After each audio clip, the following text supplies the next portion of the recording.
You want to learn about a better way to charge DJI batteries? It doesn't matter if you're rocking a Phantom 4, a Mavic 2, or an OG Mavic Pro. Learn how to charge straight to storage voltage and more. Coming right up.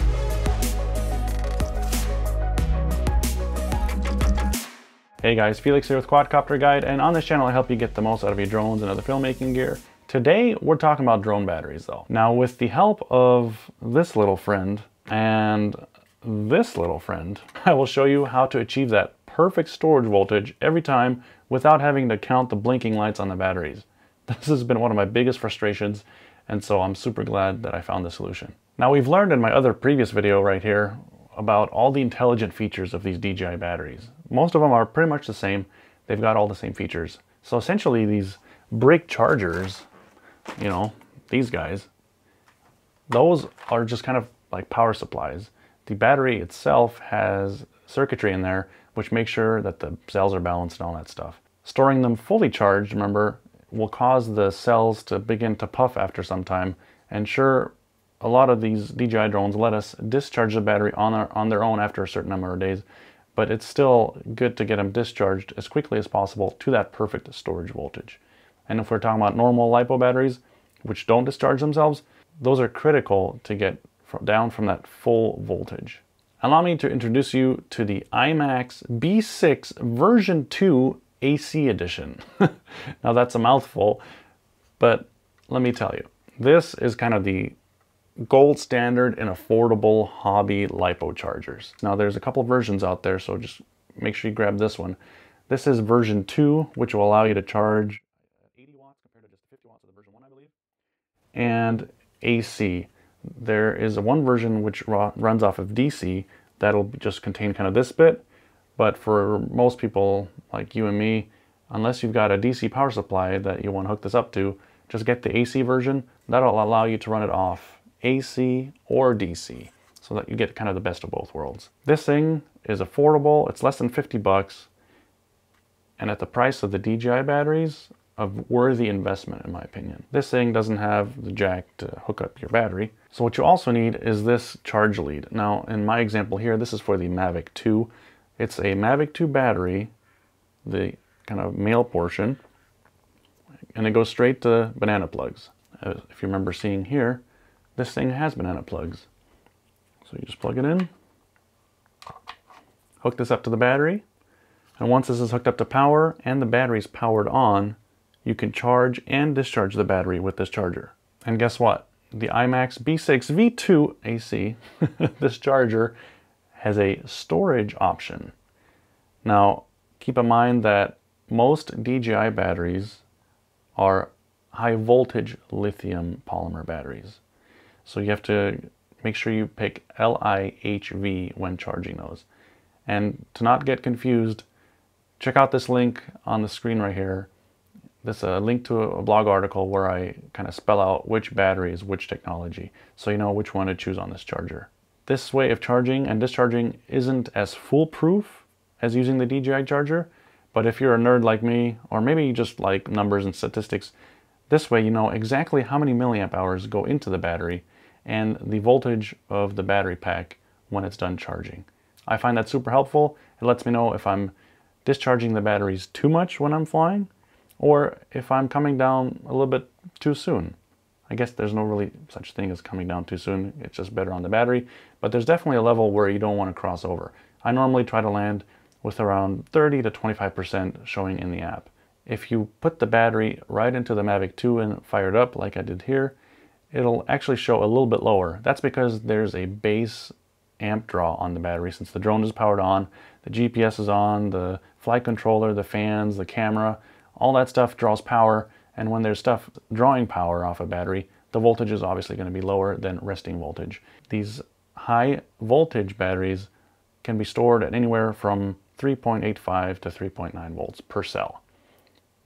It's always per cell. Now, don't get too freaked out. Check out that link that I mentioned, and that'll give you kind of an overview of what you should be aiming for. When you're charging batteries with just the kind of main power leads like this and not using a balance cable, because this is also capable of balancing the cells as you go for kind of the dumb LiPo batteries, like regular hobby batteries, But remember that the DJI batteries have their intelligent chip built in, and that balances the cells for you. So all you have to do is apply power, and the battery kind of takes care of the rest.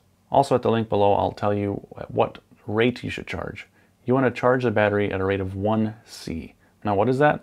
A Mavic 2 battery, for example, is 3,850 milliamp hours. That's the rating of the battery. So when you charge it full, the amount of energy in there is at the 15.4 volts, 3,850 milliamp hours. So to charge at 1C essentially means to charge at 3,850 milliamp. Now at the end of a charge cycle, the amperage goes lower and lower as it's getting near full, so sometimes it takes more than an hour, but that's the basic idea. So for the Mavic 2, in this example, you want to charge at 3.8 or 3.9 amps, because 1 amp is 1,000 milliamp hours. Amp hour, milliamp hour, it's 1,000 to 1. All right, so in the example of the Mavic 2, I'm going to go here and adjust the settings. It'll give you a warning for 4-cell, and you say yes, the Mavic 2 battery is a 4-cell battery. And it's going to warn you, yep, it's high voltage, because the Mavic 2 is high voltage. And here we go. And now it'll go to storage voltage when it's done. And you can see here this battery is near there, so it's not charging at the full 3.8 amps I told it to. It could go max. It's going to automatically reduce as we're getting close to that voltage. If you want to cycle the battery, let's say you haven't flown in a month, you want to discharge it, you could either use your handy dandy USB discharger, and I kind of write on there that this is for the Mavic 2 Pro that I have, and I charge up my phones, my tablets, my huge power banks, one's being actually used back there to power the light. I've got one of those huge Anker power banks which I can charge from the drone battery. So essentially I'm just moving electricity from one battery to another. But hey, then I've got the power bank and I can use that at my leisure. I don't have to carry around the drone battery with the adapter. My goal is to get the batteries down to the storage voltage as efficiently and as quickly after flying as possible. Now, the only downside of this thing is for discharging. What is discharging? Discharging takes electricity and does something with it.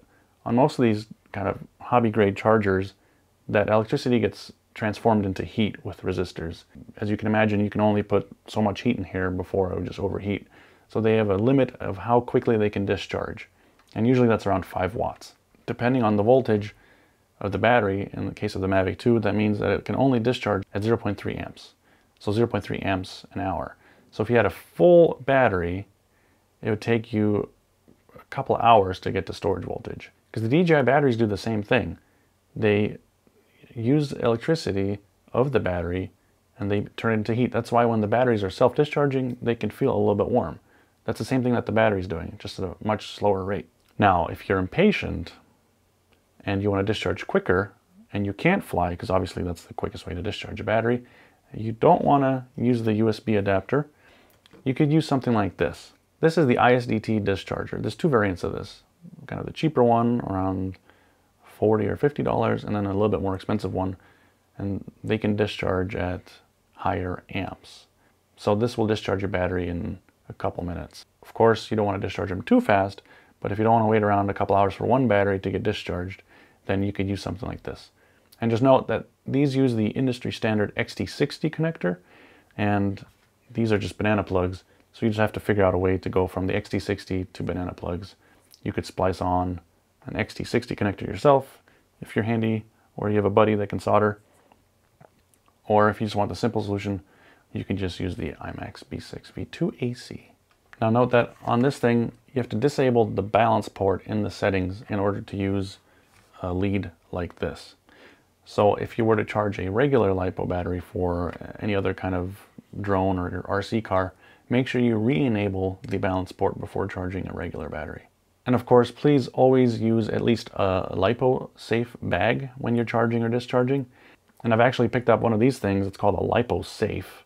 And it's one of the only products that has proven to kind of keep apartments, buildings, garages from burning down in case of a LiPo fire. LiPo bags are good, but you can still get that black smoke and soot out of them, and that's just a huge mess. I wanted the safest thing possible, so I got this LiPo Safe. And I'll do a review of that in the future so you can check that out. Hey, let me know in the comments below what your favorite way to discharge your batteries is. Maybe you charge something else with the USB adapter, let me know in the comments below. I want to hear how you guys discharge your batteries other than flying, because of course that's the most fun way. But sometimes you charge with the batteries, plans change, the weather changes, and you're stuck with more batteries. So what do? Do you wait for the automatic discharge? Of course you could do that, but at the price of these batteries, this is a fraction of just one of those. And if it saves you from having to buy new batteries, then it's a worthwhile investment. Hey, I hope you enjoyed that. In the meantime, check out some of this other great content on the channel, and we'll see you in the next video.